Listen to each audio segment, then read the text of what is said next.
તો પહોંચી ગયા છીએ અત્યારે શિવરાજપુર બીચ અને જો ભાઈ સાહેબ એકદમ બ્લુઇશ વોટર છે શિવરાજપુર બીચનું. જો હવે દેખાય છે કેકડા ભાઈ સાહેબ. તો અહીંયા તો કંઈક વધારે જ રસ છે એટલે પ્લાન કેન્સલ રાખ્યો છે. માથે માથે આમ કર્યું છું.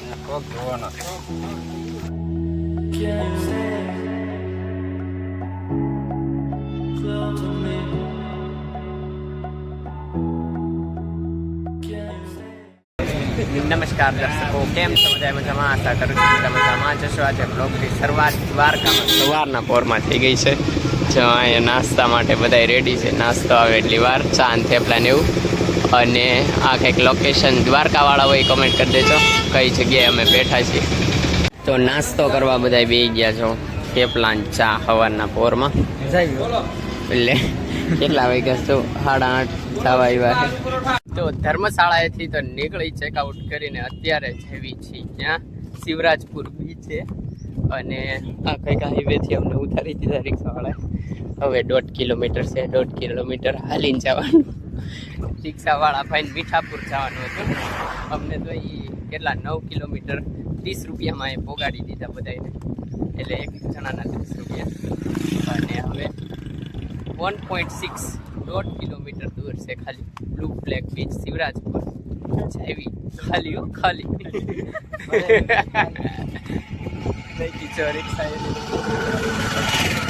જો આ બધાએ તો ઠેઠનું કરી હોય ને એટલે રિક્ષા પૈકી અમે હાઈવેથી તો પહોંચી ગયા છીએ અત્યારે શિવરાજપુર બીચ. અને જો ભાઈ સાહેબ એકદમ બ્લુઇશ વોટર છે શિવરાજપુર બીચનું. અને કલાકારી કરે છે નીતિનભાઈ. શું લખ્યું? નીતિન લખ્યું. એ ગુજરાતી. હા ભાઈ, ઓરિજિનલ ગુજરાતી. પ્યોર ગુજરાતી.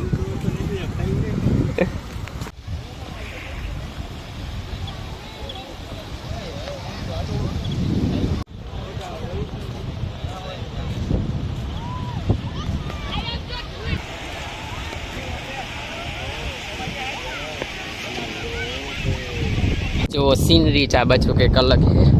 અને ફોટા પાડે એવું પાણી છે એવું અહીંયા ધ્યાન રાખવું છે. બસ નીતિનભાઈ જો હેલા જાવી હવે ભાઈ સાહેબ. આ જો દરિયાને કારણે કેવા પાણા થઈ ગયા છે. લહેર પટકાઈને શેપ પડી ગયા છે. અહીંયા જો ક્રેબ છે એટલે કરચલા જો એક અહીંયા હોતન છે. આ તો મને લાગે મરી ગયા હોય એવું લાગે. જો એક અહીંયા હોતન છે. જો અંદર વહી ગઈ. હા જો હવે દેખાય છે કેકડા ભાઈ સાહેબ. તો અહીંયા જો રેતીમાં શંખલા ને એવું હોતન છે ચીણા જો બધા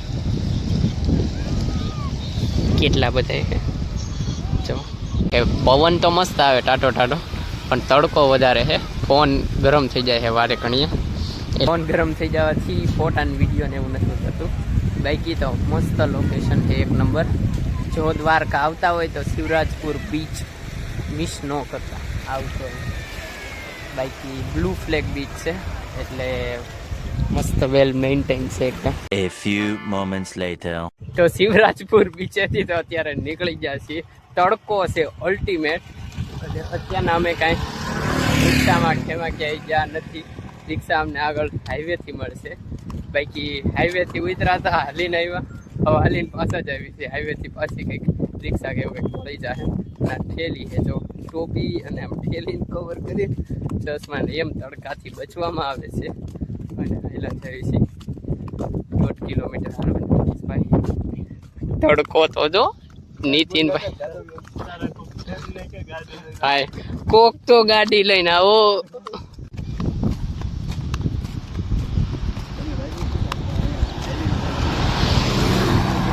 તો રિક્ષા મળી ગઈ છે. રિક્ષામાં જવી છે હવે. અત્યારના બસ બુકમાંથી અને 150 રૂપિયા પર પર્સન. 150 રૂપિયા દેગા પર પર્સન. અને અત્યારે પહેલો હોલ્ટ રૂકમિણી મંદિર જો સામે. રૂકમિણીજીના દર્શન કરતા આવી. અને આ રસ્તો જોવો નાનું એવું માર્કેટ ટાઈપ બધું વસ્તુ મળે છે.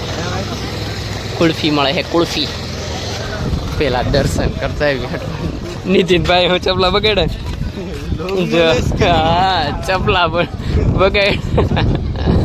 જુઓ રૂક્ષ્મણી મંદિરના દર્શન કરી લો. અંદર તો ફોટો પાડવાની વિડીયો ઉતારવાની મનાઈ હતી. નકાશી એકદમ ઝીણી ઝીણી મસ્ત, જો મૂર્તિઓ બધી. હવે હાલો બસ બાજુ, નહીતર બસ મૂકીને વહી જાય. અત્યારે તો એવું લાગે છે કે દર્શન કરીને સૌથી પહેલાં અમે જ આવતા રહીએ, કારણ કે જો બસ આખી ખાલી છે. હજી 2-3 જણા બેઠા ને અમે અહીં જાઓ છેલ્લે લાઈનમાં. બાકી મંદિર અહીંથી દેખાય, જોઈ રહ્યું. બારી ખુલ્લી રાખી, એસીવાળી બસ છે ને તો એટલે હું પવન આવ્યા રાખે. તો ટુરિસ્ટો બધા ઉતરીને હવે પહોંચી ગયા છીએ નાગેશ્વર.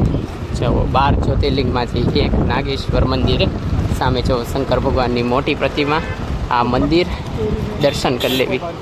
તો અહીંયા તો કંઈક વધારે જ રસ છે, એટલે પ્લાન કેન્સલ રાખ્યો છે દર્શન કરવા જવાનો. અહીં બહારથી દર્શન કરી લેવી. અહીંયા પણ મહાદેવ છે અંદર, કારણ કે નહીતર બસ ચૂકી જાઉં એટલી લાઈન છે. જો અહીંથી લાઈન છે આ શેડની અંદર, બીજી લાઈન ઓલી સાઈડ.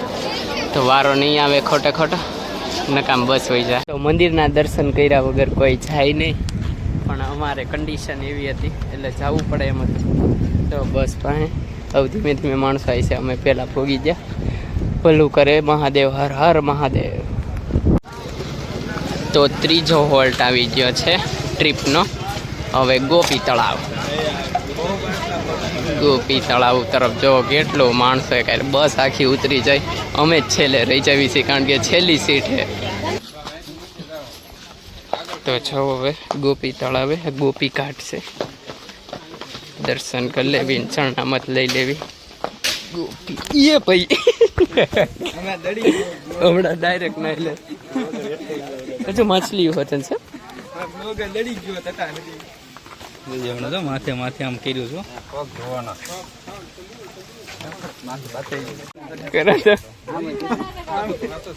એમ ન હોય, આમ હોય, આમ આપણી માથે હોય. હા એમ.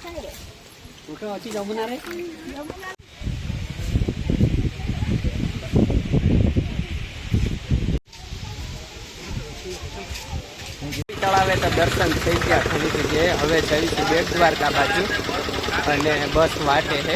હાલો આ બસ છે, જો અમારી ફ્રન્ટ વ્યૂઝ.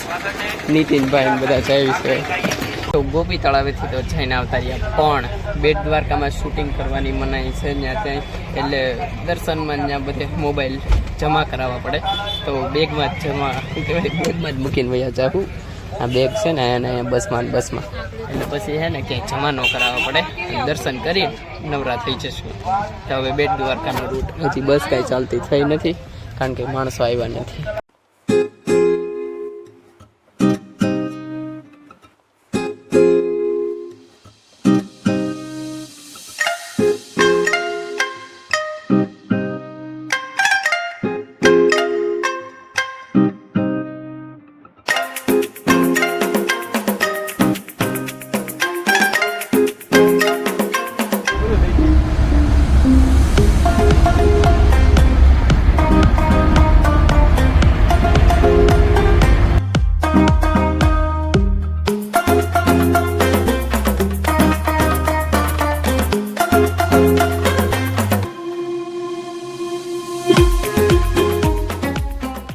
તો બેટ દ્વારકા જઈને પણ આવવાવાળા અમે પહેલાં બંધા છીએ. દર્શન કરીને હાલીને જ્યાં હાલીને પાછા આવ્યા તો એ દર્શન કરીને આવ્યા કે જો બસ ખાલી છે એકદમ. જો અને આ પાર્કિંગ છે કંઈનું. તો બસ તો નીકળી ગઈ છે. હવે એવું લાગે છે કે પાછા સુદર્શન બ્રિજનું વ્યૂ આવશે મસ્ત.